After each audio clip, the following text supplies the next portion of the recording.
Bwana asifiwe, and how are you? It's always a joy to join you on the Gorgeous Woman Show. My name is Reverend Ruth Wamoyo, and I am always delighted to bring a story of a woman that has been through some tough situations, but I've come out with a triumphant testimony of Jesus Christ and how faithful he has been. And as you join us for this journey, you may be new. I know that you'll understand better that what you're facing, you're not the only one. Like Apostle Paul would say that the trials we are facing, we are not the only one. Other brethren in the world are facing them. I pray that you'll be encouraged and inspired. And as always, I always have something new to bring to you. We have a guest, but before I introduce the guest, there's a book I have. It's called Break Free. It's a new book, I would say, and it's a Break Free Family Deliverance Guide. You get to know about the foundations of your family, generations and all that. So kindly get yourself a copy. Then there's a number on your screen. You can have it. Let's go back to the Gorgeous Woman Show. My guest is Lucy Githinji. An interesting story about her life. And in the studio, she's come with her son, who is a testimony of what God has done in her life. So welcome, my guest, Lucy Githinji. Thank you very Karibu much. sana. So tell us more about who is Lucy, and kindly add your volume a little bit. We want to hear you well. Okay. Yeah. Okay. Thank you for hosting me today. I'm so happy. Yeah. My name is Lucy Githinji. I'm actually a mother of 2 boys, Great. born and brought up in Trans-Nzoia County. Uh-huh. So I schooled there, and then I proceeded to Uganda and back to Kenya and trained as a teacher. Oh, great. I'm a Montessori teacher. Okay. I've really seen God in my life, Amen. like through my childhood and until today. Okay. So currently I'm living in Ngong, residing in Ngong, Mm-hmm. and working as a teacher. Okay. Yes. And do you have any siblings? Yes, I have. Uh-huh. I'm the third one in a family of 8. I have Oh, 5 sisters and 3 brothers. 8. Yes. How was it growing up in a family of 8? My mommy really loves children. Yeah. Yeah, so it was just fun, and like at the moment we are all grown up, so it's just fun. So tell me now, like you're the third born and you're the fourth born, 5th, 6th, 7th, 8th. Yeah. And you know, the more they come, the more work, Yeah, and the more noise. Did true. you feel like, hey, this is enough, or you are also happy to receive them? No, you know, the best part was that the first 5 we are girls, so we used to get along so well. And then the 3 are boys. A boy. So we used to get along so well, and our daddy was there for us. I'm actually a bishop's daughter.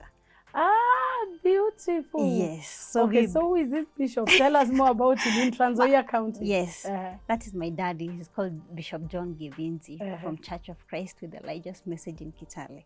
Yes. Great. A very calm man, very good, a man of faith, great faith. Wow, that is so good. So Yes. how was it like growing up in a pastor's family, in a bishop's family? Because I imagine you're 8. Yes. There's a church. Yes. And I know church then and now was a bit different. Mm-hmm. But maybe in our times you'd see that in the pastor's house there were people who come and stay there. Yes. There was no privacy. Did you experience that? Yeah, a lot. Like for us in the morning, mostly in the morning, we will not take tea without a visitor. My daddy will just come with someone like every day. Every So day. we were used to that. Even that day we will just see like we are just alone without a visitor. We will ask our daddy, what happened today? There's no one So we were coming. just used to that until today. Until today. Until today. Wow. Yes. Did it feel odd or you loved it? We actually loved it because we had to get used to it. Yes. Yes, visitors. So every time we will just have enough food and maybe tea, because daddy was just that person who would come with visitors every time. Okay. Every time. So were you having random visitors at night, like knocking at the gate? Yeah, but mostly daytime. Daytime. Yeah. Also you didn't have like this wamefukuzwa anakuja usiku anasema bishop tusaidie. Night hawakuwaga wengi. Okay. Yes, but daytime daddy will, hata kuna nyonge kuja like that, you know. Alafu my mom is that welcoming woman. So hata wenye si church members, just even just people from there, someone anakuja na stop by, can I have some tea, you know? Yeah. So my mom is that welcoming woman. Yeah. That is so good, a testimony to hear. Yes. So what are the memories of being a pastor's kid and growing up in the church? Did you feel pressured to be somebody that you're not, or was it okay for you? Yeah, at times, because you know, at home, daddy is there, you know, like let me tell you about like for corrections, our dad used to use the Bible. My dad has never beaten beating us. So he used to do this. When you've done a mistake or something, he will just use the Bible, the verses in the Bible. And then I never liked that. I even preferred my mom beating us because, you know, daddy, you know, umefanya makosa, and then like daddy, daddy takes the Bible and tells you, Lucy, today you're the one reading. Open this book and this and read and explain. And imagine when umefanya makosa, so you will feel, but we got used to it. It was a very nice way of correcting us. I like it now, but back then you didn't like it. I never used the Bible like says it. there's no corrections that seems good at the moment. Yeah, true. But it always yields the fruit of True, righteousness. True. So you would say you want caning because yeah, sometimes when you don't get it, you miss it. Yes. Our viewers, that is just the foundation Yeah. that we are laying for our guest. An introduction of Lucy Githinji. Her story is so touching, and just stay there and you hear more.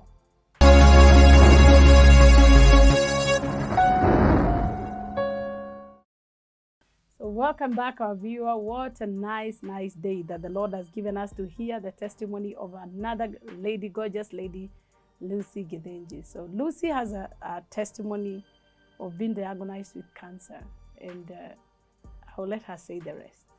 So tell us about your journey through high school. Okay. Or your school life. How was it? I schooled in, my primary life, I schooled in Trans Nzoia.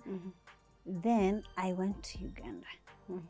I went through my high school in Uganda. Oh, yes. Okay. Yes. How was it? It was interesting. So I went through my high school there, and then I came back to Kenya.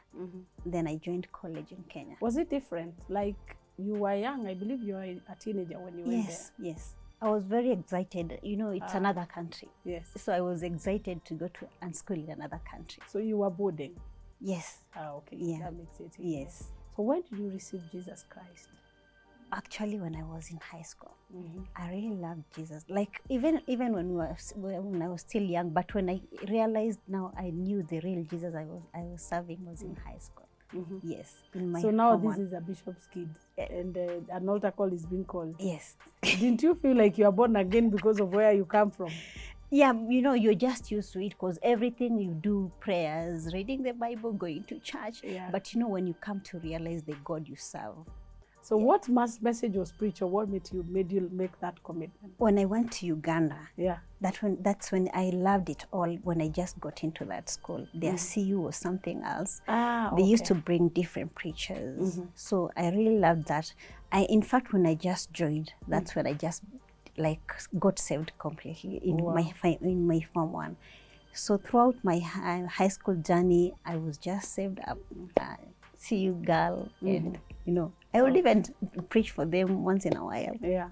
Ah, nice. Yeah. Of course, coming from a bishop's house, you had a word to say. Yes. So were you having the temptations of youth, like wanting to have a boyfriend, wanting to go and hang out with friends? Yes. Okay. In high school, definitely that will just happen. Yeah. But like when you come back home, our mother was very strict. Yes. Like no friends from outside. She used to say, you have 4 sisters, you can be friends. So she used to limit us, no friends, no what, you know, we used to just be friends around.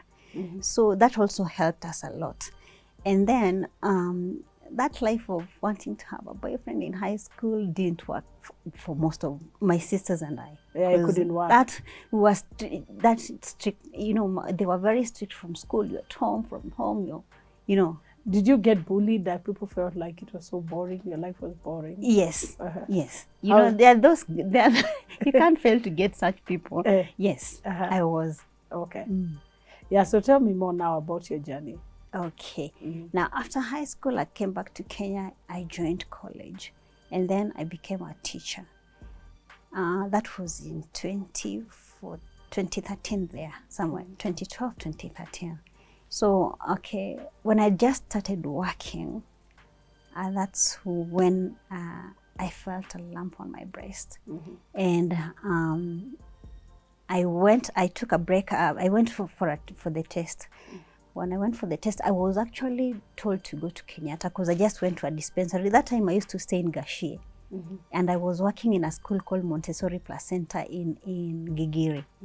So I went and I was referred to Kenyatta Hospital. But when I didn't go there, I went home. I asked for permission and I went home because I'm just so used to my parents, you know, every small thing I would just go to my parents.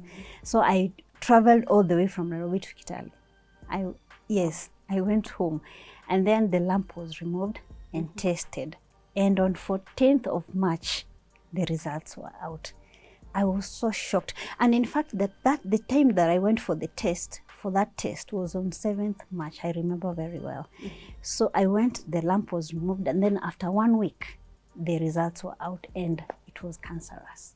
It was very shocking. I remember that day very well. But when I went to the doctor, I didn't, when he told me, because he just told me directly, he just told me directly. I didn't like cry there, but I was just in shock.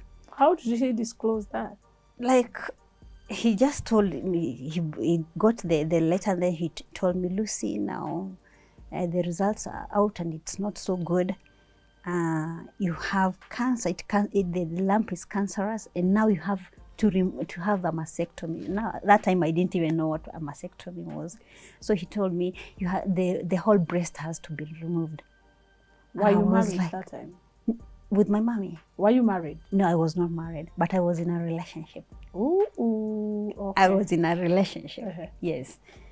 So I went home. I remember I didn't even cry that time. I just asked him, to me, I was like, maybe he's not right. So I went home. I really wanted to get home and tell my parents. But when I got home, it was on a Friday. My mom and my dad were not there. They were in church for prayers. So I get home, they are not there. And so I decided to call my mom. She was not picking up the call. And I badly wanted to tell them it is bad. Like telling them that, hey, remember, it is now serious. But I called them, they're not picking the call. Then later my dad received the call. And then when my dad received the call, I started crying. Because, to me, I knew they were at home. I just wanted to go and just cry on their shoulders because I felt so bad. That was a lot to handle. Yes. Yeah. So on the phone, I started crying and I told Daddy, I'm so sick. It is very serious. I cried a lot. But my dad, a man of great faith, I don't know if it shook him, but he told me, my daughter, don't cry. Don't cry, don't cry. And I'm telling Daddy, it is very serious. And Daddy, I was expecting him to ask me, umeambiwa nini? But he never asked. He just told me, don't cry, my daughter. But he knew all along, they knew I had gone to pick the results. I was supposed to go with them, but I went, nikaenda nikachukua without them. Because I just wanted to see what it was. So Daddy did not even ask me, umeambiwa nini, what exactly? So he told me, don't cry, don't cry. I'm telling Daddy, it is very serious. I've been told this and this. So Daddy told me, don't cry, kabisa, Lucy. That is just a report from the doctor. Yeah. You've not heard the report from God. Amen. Wow. Don't cry. And for real, he even started explaining to me about Job. He told me about Job. Do you know that when just after talking to him like that, and even before ending the call, I just felt some peace in my heart. I stopped crying completely. I stopped crying. In fact, when he quoted, that is just a report from the doctor. Yeah. You've not heard from God's side. Wow. So I stopped crying immediately. And I remember I was in the bedroom. I knelt down beside the bed and I just told God, forgive me. I rushed into this and just picked the doctor's report so seriously. Wow. And from there, just got that peace. Daddy talked to me, go get food and eat, I'm coming, So this time you're in Trans Nzoia? Yes. Okay. I had gone all the way to Kitale. Oh, yes. Did you go like on the bus or whatever transport you used? Did you cry? Were you crying? When going home? Yeah. No. Only when you heard his voice, you broke down. Yes. Okay, I meant, when I was told to go and have the referred to Kenyatta, I decided to travel home. Oh, so the diagnosis was done at home. Yes, it was done at home. Yes. So after getting the results, I went home expecting to get them in the house, but they were in church for prayers. Yes. Wow, Yes. So after talking to Daddy, I kept quiet. I even went and ate my food, and I was like, nothing has happened. And then they come in the evening. After Daddy didn't ask me what is the report, the results, what. I remember him sitting me down and telling me, Lucy, there's a God who heals. There's no elephant problem. There's nothing that God can't solve. Just wait. You'll hear from God's side and you'll be happy. And they really encouraged me. And your mom? I didn't even cry for real. My mom was a bit shocked. I know. You know others. He was a bit shocked about but she was trying to, she just put her courage for you. You know the mothers feel for their kids. Yes. But on her shoulders, she just hugged me and I felt, I didn't want to make her also feel like I'm sick. Yeah. Yes. So after talking to Daddy, they talked to me a lot that evening. I remember somewhere. They talked to me and I felt like there's a God. There's this God who can heal. So I was supposed to travel back because I had asked for permission for a week. Then I was supposed to go back to work. Do you know what I did? I went all the way. One morning, the following day, a day after that, I went to the doctor. With all the courage and confidence, I went to the doctor. And I told him, Daktari, I have come. You write me a letter. I need to go back to school, to work. And he was like, so you're supposed to go for the treatment. I told him, I'm not going for that treatment. Completely, I'm not going for that treatment. There's a God who is going to heal me. Huh? He was shocked. He told me, Lucy, even as we treat, we know there's God who heals. Yeah. You're supposed to have this treatment. Then as you trust in God for healing, but Then he told me it's okay. He wrote me the letter and I went. I don't know where I gathered all that confidence of going to tell a doctor God will heal me. So from there, I came back home and I traveled back to Nairobi. And I went back to work. I didn't go for the treatment. And I thank God for my parents. They didn't push me like, they didn't push me that much that, it's cancer, you have to do the same days. No. So I went back to work. I went back to school where I used to work. I continued working and I felt nothing like I had cancer. In fact, nikasahau that story kabisa. Yeah, because at that time you were feeling nothing. Yes, nothing. Completely nothing. But in May, yes, towards the end of May, I felt another lump, the same place. But this time, this lump was a bit painful. Like, especially in the morning, when it's cold, I would feel so much pain. So I didn't tell my parents. Do you know what I did? I just took my savings, my salary, and I took myself to Kenyatta. All this time I wanted to hear something different, something different from a different doctor. So I went to Kenyatta. And it was my very first time to go to Kenyatta. I went, and when I got there, I even wanted to go to the doctor's plaza. Yani somewhere I could be told something different. I know. They do the test because me nilikuwa na feel the first doctor maybe there's something wrong. Yeah, and it's always good to have a second opinion. Yes. So I went to Kenyatta Doctor's Plaza with all my money, my savings. They did so many tests on me, and then after sometimes the results were out, and I was still told the same thing. Wow. It broke me down. It broke me down, kabisa. And then I shared with my parents and I told them, I went to Kenyatta and the results are out again. Same thing.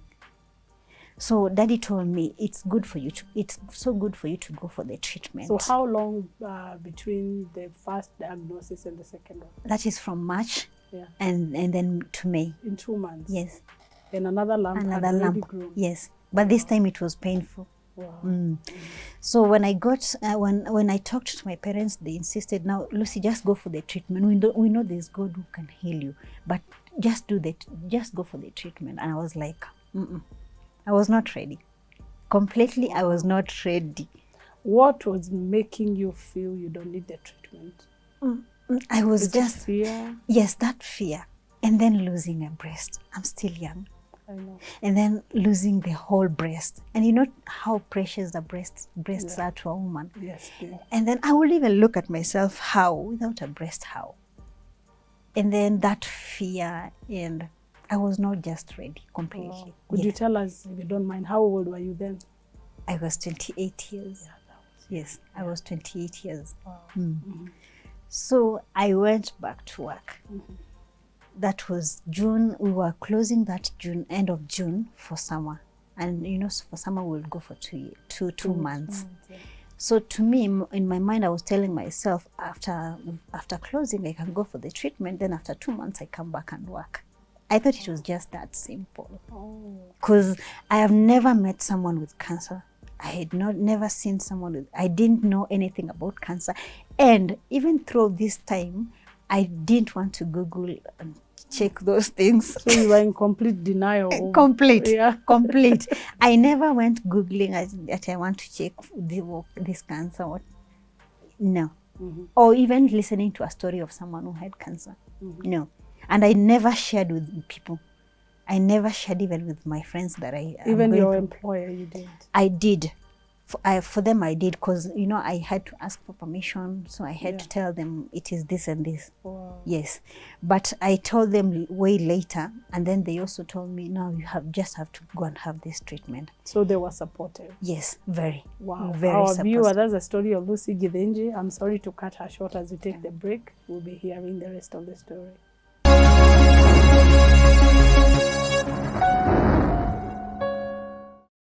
Yeah, so your employer was very supportive. Yes, very. Okay. Very. So tell us, how did you get from now that place of denial to accepting treatment? Okay, so after going back to school, to work, we closed for summer. And I decided now I'll go home. I even remember I went to my pastor. Way back that time, I used to go to a church called Overcomers. I went talked to that pastor. I had not mentioned anything to him. I talked to him and I told him, now I want to go for the treatment. So I traveled home. My employers were very supportive. Wow. They were actually. They were very supportive. So was it 1st or 2nd of July, I decided to travel home, because I also wanted to have this treatment with where my parents are, my family. Yes. So again, I had to travel home. Okay. But in my mind, I'm still telling myself I'll be back in maybe 2 or 3 for my months, because I had my house. I and just you had left your it. plans. Yes. I know, and this inconvenience has come. Yes. So I just locked my house knowing I'll come back. Wow. Yes. So I traveled home. But even after traveling home, it took me again some time. And I even started telling God, just guide me on this now. Because when I got home, I didn't go for the treatment immediately. And it's not that I didn't have the money. I had all the money that I needed. Yeah. So my mom kind of got worried. And she was like, Lucy, just go for it. My dad doesn't talk that much. But my mom told me, Lucy, now just go for this treatment. She was getting worried. Oh, yes. Yes, because the longer you wait, the worse it becomes. Yes. Yeah. Because even this time when I went to Kenyatta, after getting the results, my mom came. She talked to me. And I was like, Mom, after just immediately we close school, I'll come. So when I come home again, I didn't go for the treatment immediately. So I stayed for 2 weeks. Then and I used to tell God, just help me on this. And since you were not aware what that entailed, why were you afraid? You know, as I told you, that fear. Yeah. That fear that I really had of losing my breast, going through all this, losing my job, you know, I was like... The doctor had explained to you what that means? About the mastectomy. The mastectomy, chemotherapy and all No. that. Oh. No. The only fear was, I don't want to lose my breast. Yes. Sorry for that. Yes. Yeah, and I didn't know that even after going through the chemo, I'll lose my hair. That came after I accepted, because on 15th of July, that's when one morning that morning of 15th of July, I woke up and I was like, I'm ready. Wow. I'm ready for this. So it took you close to about 3 months to be ready. Yes.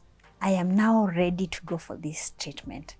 I woke up so early, I went to the doctor, had those tests done, and then I booked for the surgery that the very evening. And then I came home and told Mommy, I'm now ready. And my daddy, I'm now ready. Wow. Yes, they prayed for me, and then we went to the hospital.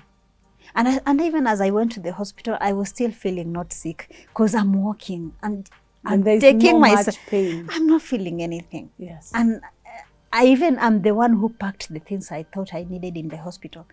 And even as I was packing, I was just asking myself, sasa mimi ni mgonjwa wapi? Because I'm very okay, very okay. Ugonjwa in the human mind is pain and what you can see. Yes. I felt like I was not sick completely. So that evening, that day, I went to the hospital. I remember we went to church, prayed, then we headed to the hospital. And then that evening, I'll never forget that day. That evening, that's the day that I lost my breast. Wow. But I was ready, very ready that I didn't even cry. Like that evening when they came to take me to the theater, I remember that lady coming with a wheelchair. Lucy, now it's your time. I was like, no, I'm not that sick. I can walk. So I walked myself to the theater. I went and changed, and then I walked myself into the theater.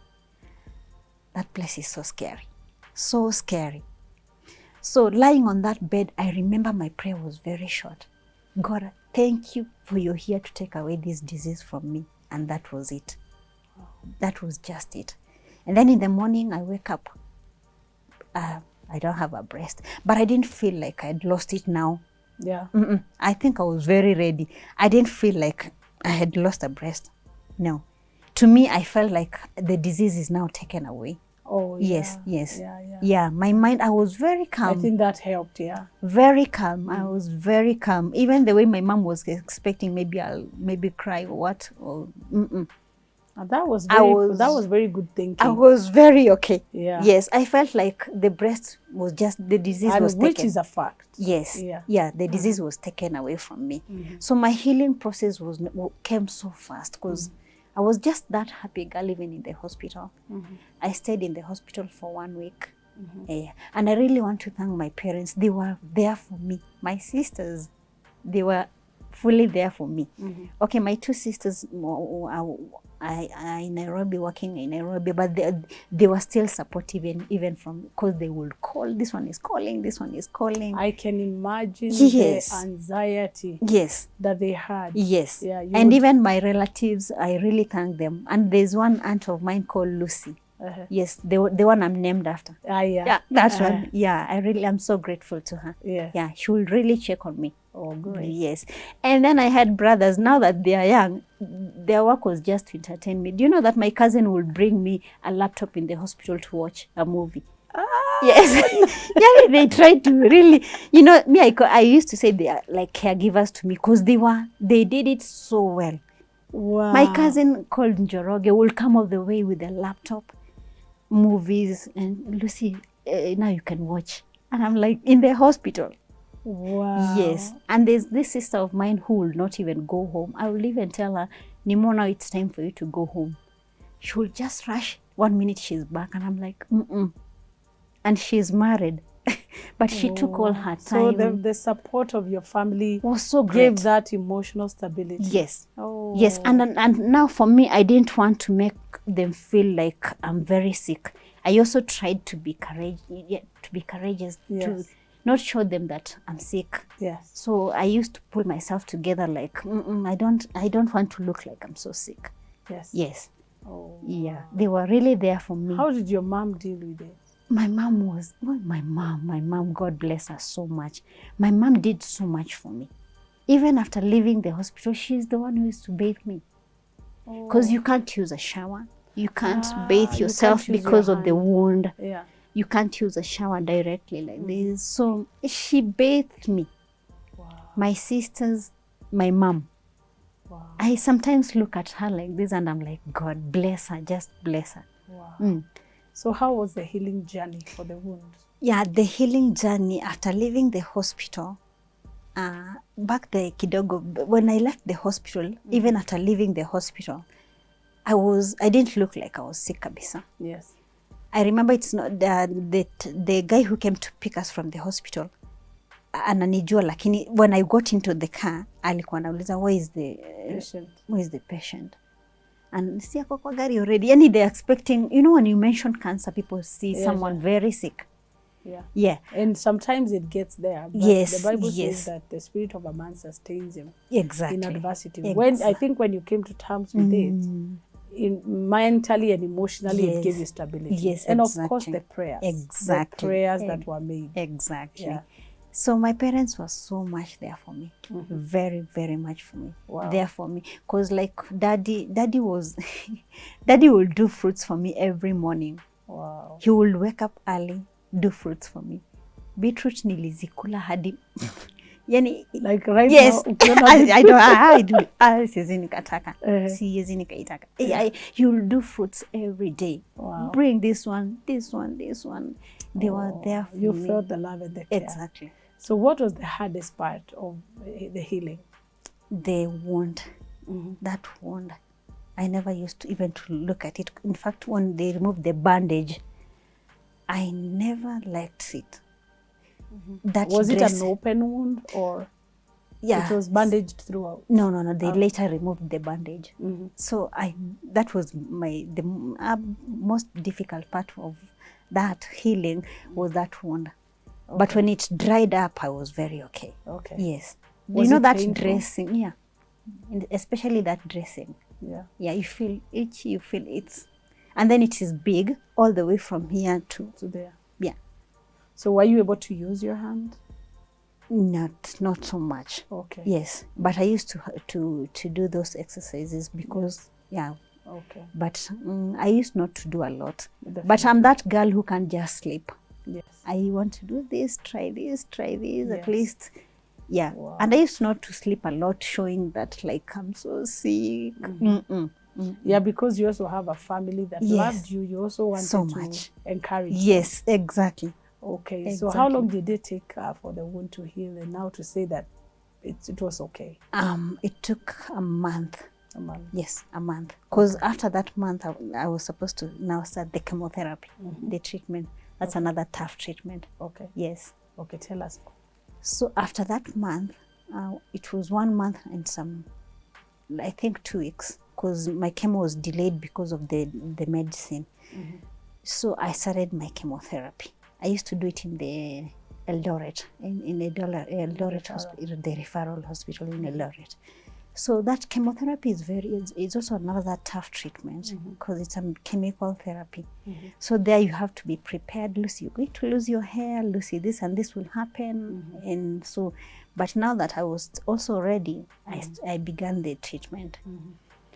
So I went for my first session of chemo, my second, all the hair was out, like nywele zote zikang'oka. And then when I was about to go for my third session, that's when I found out I was pregnant. Okay, this time around, are you married? Are you not married? Or what happened? Tell us now. You've jumped ahead. Tell us, Pastor's kids, tell us what happened.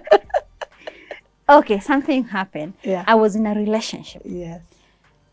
But I got pregnant. I didn't know I was pregnant. Yeah. Even as I started the treatment, I didn't know. So did you move out of your parents' house or he came to your house? Were you married or were you engaged or were you stayed in your parents' home? We were just in a relationship. Okay, but a promising relationship. Yes. That I knew this one now I'm going to get married. Yes. Yes. Okay. Yeah. So I was in a relationship, but way later kuka happened vingine, but that's how I got pregnant. Okay. Yes. Okay. Yeah. So he still loved you even through that? Yeah, and I'm thankful to him. Hata katuli break up, nashukuru. Yeah. He was there for me. Oh, great. Yes, he was there for me. Yes. So after chemotherapy, after that session, when I came to find out that I was expectant, it was also another tough thing for me. Now that was a bit hard for me. It was another hard part for me. Because now pregnancy, there's cancer. There's this treatment I'm supposed to have. What do I do? So I remember telling my mom. What? Yes. Okay. Mom, something has happened. And it was very hard. But even as I told her, she never took it negatively.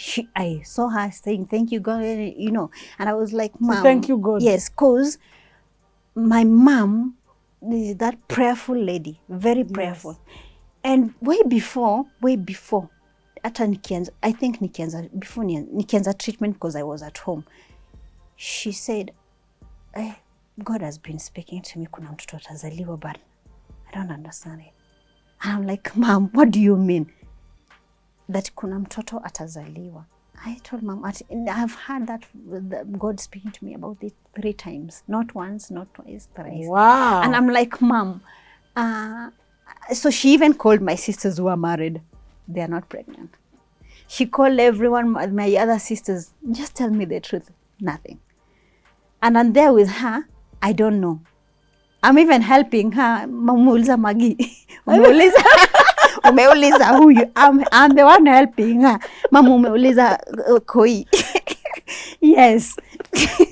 And she... Oh, Lucy, you are for real. Seriously. Okay. Yeah. And she was like, bas kama hakuna mtu, I leave it to God. I just leave it to God. And then after many, I imagine after when I came to realize that I was pregnant, because when I knew I was pregnant, I went back to the doctor. And I asked the doctor, Daktari, how comes I went through the treatment without knowing that I was pregnant? Na I knew maybe mkifanya hizi tests, you always do the pregnancy test. Akaniambia, we always do it. We always do it. And I was like, and for my case, why didn't you do it? Akaniambia, maybe those ones who are doing, maybe waliona you're not pregnant. In fact, that is what he told me. Maybe waliona too, maybe you're not pregnant, but we always do it. Because I started the treatment when I was pregnant. I went for that surgery when I was pregnant. I never knew anything. Yes. Even the surgery? Yes. Our viewer, on that note, let's take a break as we hear the rest of the story.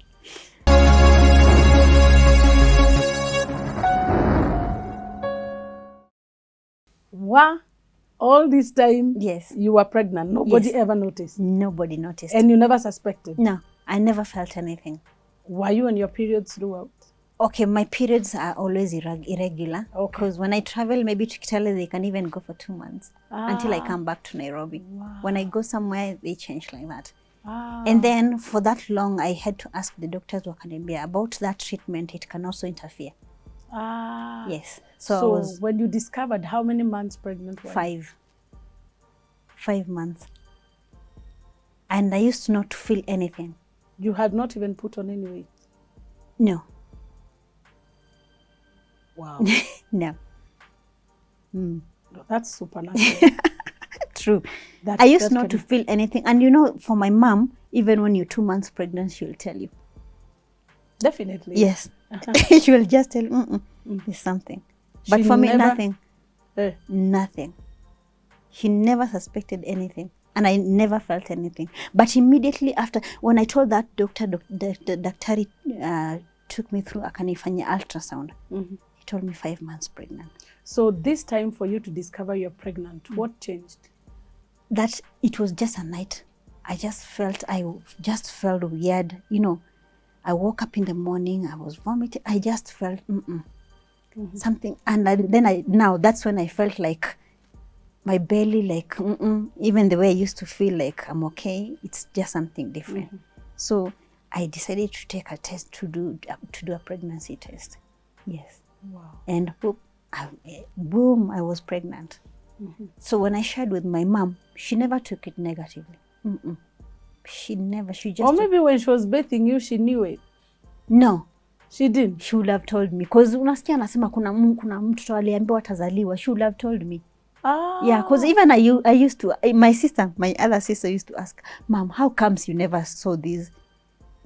And she used to tell me, this one was just different. No, this is divine. This is different. Yes. He bathed me. Imagine how I was pregnant. I did. Okay. Now, so did you continue with the chemo or you stopped? So that one was also another tough part for me, because now one of the oncologists had told me I do the termination and then continue the treatment.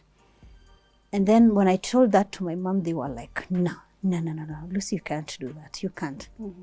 So I looked for the other doctor. The other doctor told me the same. But when one day my mom told me, let's go and hear from the doctors. Sasa sisi wote. We went, we found a different doctor. That doctor said, now you have, we talked, we discussed. They told, the doctor explained, and they said the effects are could stop. And then akarudi akaconclude, now it is your decision. You can let her have the baby, or you can let her get determination and then continue the treatment. But my mom picked the first option. Poop. The first option, you can keep the baby and have and continue with the treatment. And she told me, let's go home. Wow. Yes. I remember I never even talked to her. I was like, Mom, we are talking of cancer. And this thing spreads very fast. Mom, you want me to keep the baby. How? And then she told me, Lucy, just keep the baby. You'll be okay. And then after some time of disagreeing, now back to my God, because that is where I used to get that peace. I asked God, now what do I do about this? And I remember telling God, if it is you who spoke, then heal me. Allow me to keep the baby and heal me. Wow. But if it is not you, God, just do anything for this baby, just to get rid of it. That is how I used now to pray. God. What was your dad's response? Daddy was just quiet. Daddy told me, God, if God has said something, Lucy, it is with a reason. My daddy back to the Bible. Yes. Lucy, you have faith. And now here, this is the book my dad gave me. When I started when I was diagnosed with cancer. Yeah. This book, Daddy gave me this book and told me, go through this book. Faith Speaks. Faith Speaks. T.L. Osborne. Oh. Very good book. Yes. A very good book. I have kept this book. I have read it so many times. Wow. I used to go with it everywhere. Mm-hmm. My faith in God was so strong. Yes. So strong. Now that time I told God, now help me about this. Mm-hmm. And then I thank God. I accepted, because I had even refused to go for the clinics. And I had even... Because these are two things that are contradicting. Yes. This is supposed to be a blessing. Yes.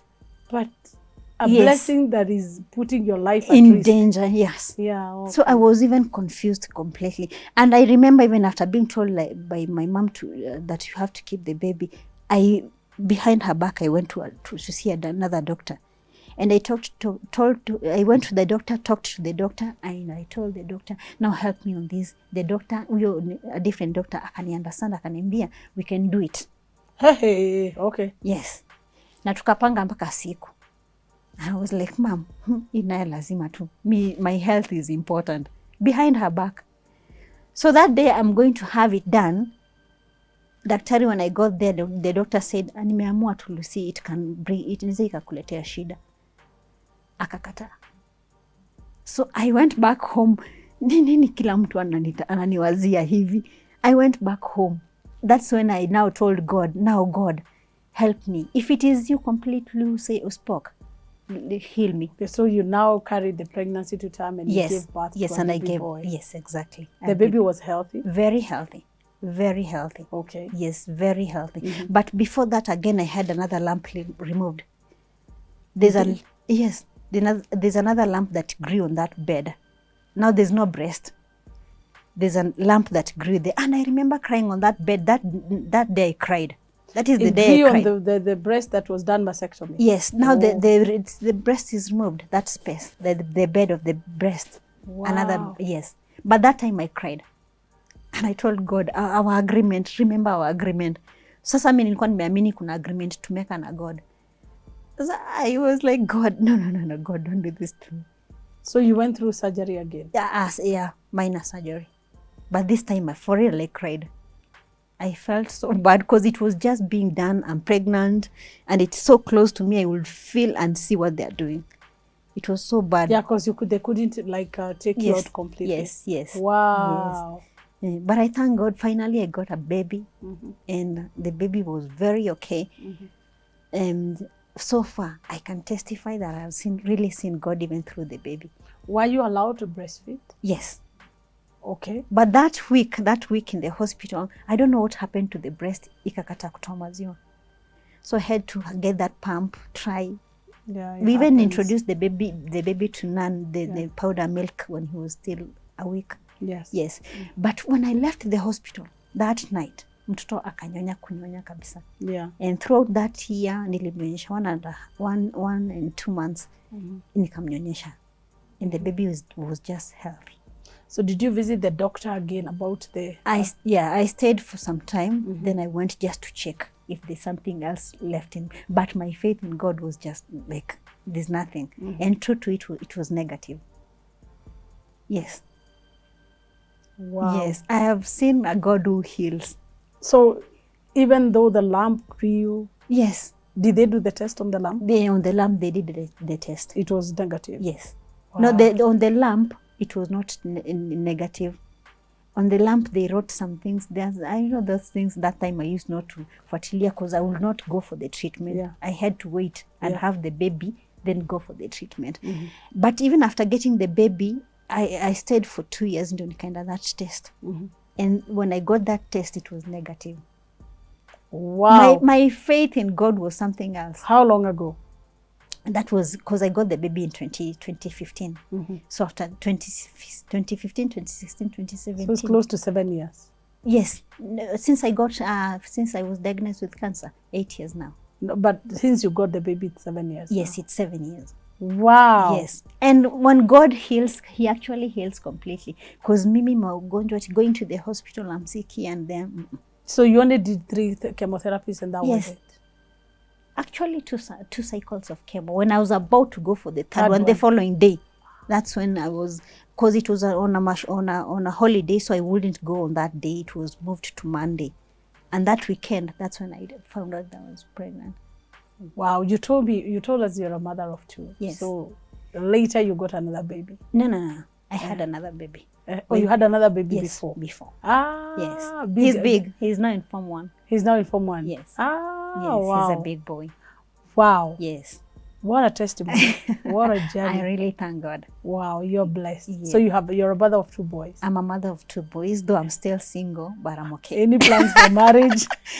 Yeah, but that thing is really disturbing me because once you get into a relationship, you mention to someone that you have cancer, they quit.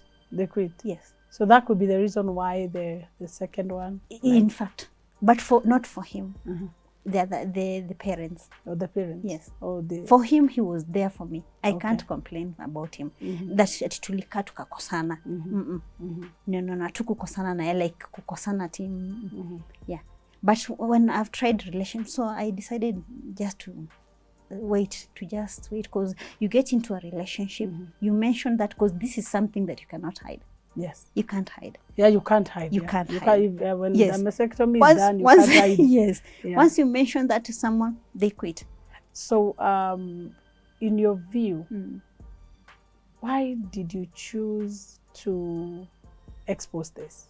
Okay, I have lived for those 8 years. There's that fear, yes, of telling someone. You know, once you tell someone that you have cancer, what grants in their mind. So I used to have that fear. I never used to tell people. I never used to tell people. And then during that when I found out that I was pregnant, my self-esteem went down completely, completely. Because I was pregnant, I have no breast, I have no hair. I used to feel like I looked ugly. And every time I would even look at myself in the mirror, I would just feel like I'm so ugly. Thanks to God, my fiancé at that time used to tell me, Lucy, you're still beautiful. But I will feel good when he tells me that. But when I look at the mirror, I feel, He's just encouraging me. Yes, he's just encouraging me.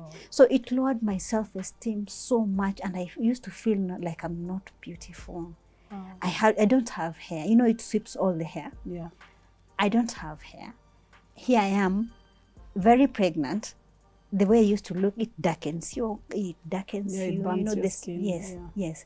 So I used to feel like, and every time the pregnancy would grow, I would feel more ugly. I know. Yeah. So it really lowered my self-esteem, and I've been fighting that all the 8 years. I've been fighting with that. Yeah. Yes. So you coming out is a way of saying, I refuse to be captive of this fear. Exactly. And let everybody know me for who I am. Yes. Wow. Yes. What a courage. And to encourage other women. Yes. Yes, that you can come out and speak and tell your story. Yes. It can help someone somewhere. And actually, so that somebody doesn't have that self-blame, like it's me who has a problem. But it's part of life, and you've dealt with it positively. Yes. So we truly appreciate that you chose to share your story with us. Thank you. And there's something else. I have also started a group, but I'm still working on it. Yes. It's called Flat, Fearless and Fabulous. Oh. Like Flat, Fearless and Fabulous. Like that even when I'm still, even without a breast, I'm still beautiful. That I'm not defined by my breasts. Yes, I'm still beautiful the way I am. So even nowadays, at least I try to walk outside in our place where I stay without the prosthesis, and I'm feeling a bit comfortable because I'm still working on that fear. Yes. I've not overcome it fully, but I'm still working on it. Yes, and the fear is, what will people think of me? Yes. Because you are okay with it in private. Yes. So like in the house, you can stay without a bra.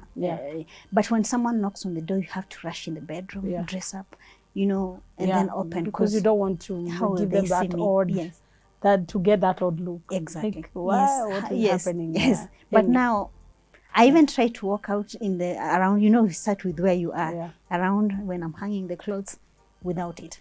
Yes, once in a while. Yes. So I've started the Flat, Fearless and Fabulous. Do you have a social media account? Yes. Okay. And I'm still working on it.